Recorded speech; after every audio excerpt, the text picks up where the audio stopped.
আমাদের এই যে সড়কটি দেখতে পাচ্ছেন, এটি হচ্ছে এক সপ্তাহ আগেও হচ্ছে মানে 2 ফিট পানির নিচে ছিল। আমরা এলাকার যুবকগুলো কিছুদিন আগে হচ্ছে একটা অটো উল্টে গেছিলো, আমার একটা শাটারিং বোঝায় একটা নসিমন ছিল, ওটা উল্টে গেছিলো।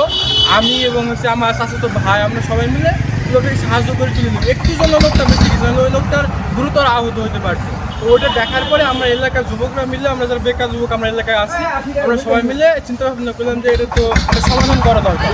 ওই জন্য আমরা হচ্ছে আমাদের যে ইটভাটা আছে ওইখানে গেলাম, তো ম্যানেজারের সাথে কথা বলি আমরা মানে বাকিতে হচ্ছে ইটগুলো নিয়ে আসলাম, বাইরে দিলাম যাতে সমাধান হয়।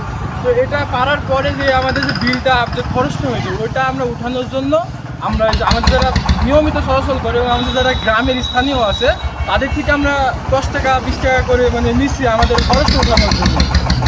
এই আর হচ্ছে সড়ক বিভাগের কাছে আমাদের একটাই দাবি, আমরা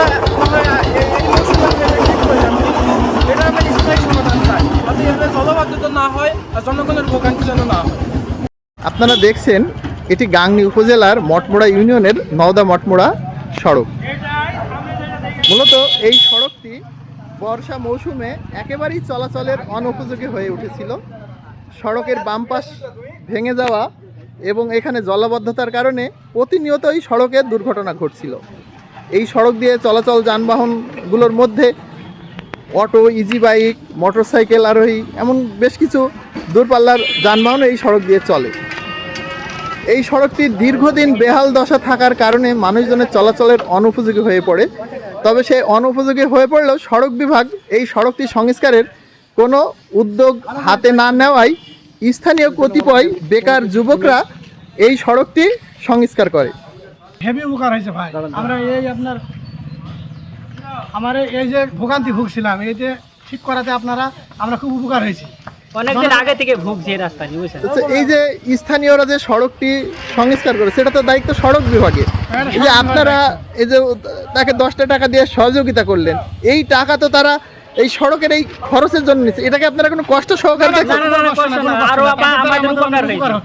আপনারা আসলে এটা শুনলেন যে এই সড়কটি মূলত যারা সংস্কার করেছে তারা এই নওদা মঠমোড়ার গ্রামের বেকার যুবকেরা।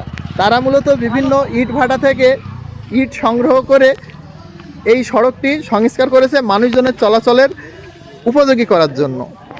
সম্প্রতি সময় অনেকেই এই সড়ক দিয়ে চলাচল করতে গিয়ে দুর্ঘটনায় পতিত হয়ে চিকিৎসা নিয়েছেন, এমনকি পঙ্গুত্ব বরণ করেছেন। তাই বেকার যুবকরা যে উদ্যোগটি নিয়েছে মূলত এই উদ্যোগটি নেওয়ার কথা ছিল সড়ক বিভাগের। স্থানীয়দের দাবি আসলে বেকাররা যে সড়ক সংস্কার করতে পারে কিন্তু সড়ক বিভাগ সংস্কার করছে না, এটা একটু বিবেচিত বিষয় হয়ে উঠেছে।